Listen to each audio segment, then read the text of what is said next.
Okay, so we got another episode of Raw finally taken care of. Ironically, this week there was no John Cena. Maybe he's dealing with his divorce proceedings. If he is good, he needs time off. This one focused a lot around Show, and Show discussing, when he was initially fired, how he hated the fact that, right away they went to a Brodus Clay match, which did kind of seem stupid. Just gonna throw that out there.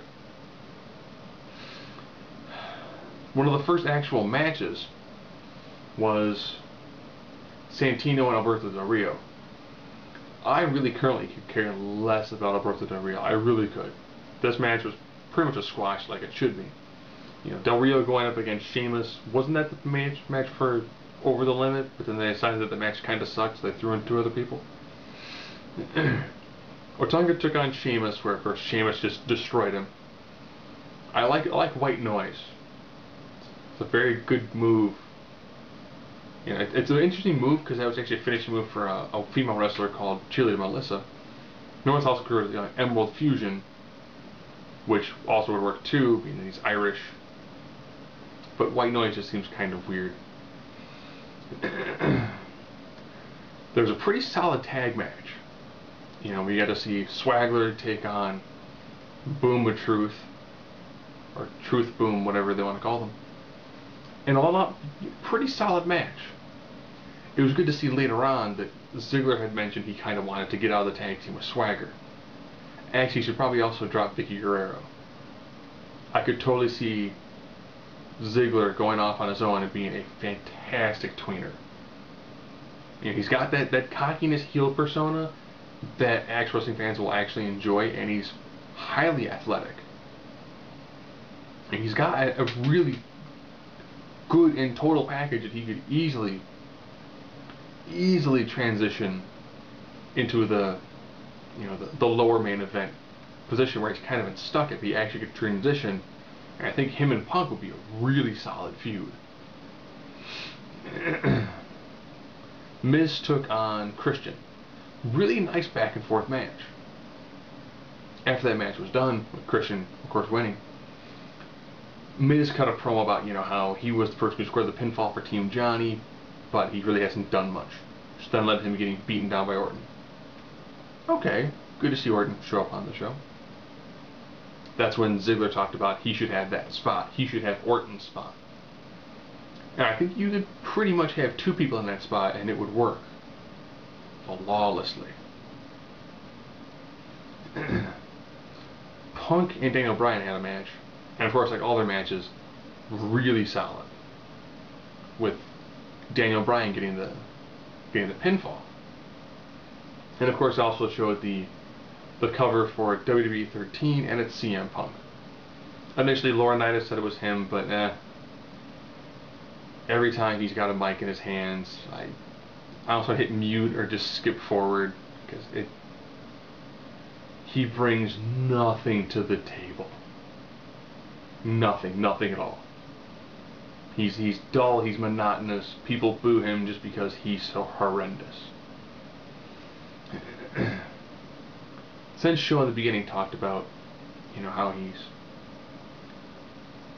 he didn't like how Brodus Clay came out afterwards. Of course, that more lets you know that Brodus Clay and Show are going to have a match. This is the main event.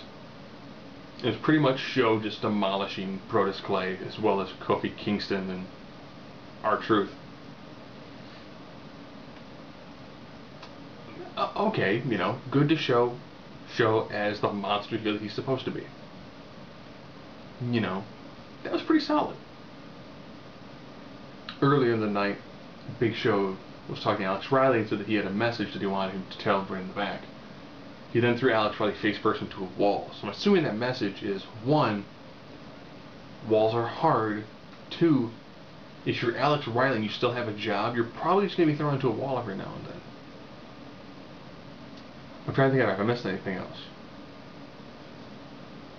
Otunga, Del Rio, the tag match, Miz.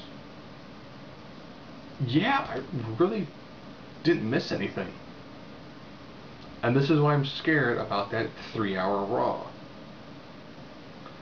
if they're doing 2 hours, and I go to a buddy's house at like 8:45, we were done at like a shade after 10. And I didn't feel like I missed much with us skipping lots of the backstage segments and stuff like that. And that's really sad. That a lot of us feels like there's absolutely nothing going on. Are they going to throw a third hour on top of this?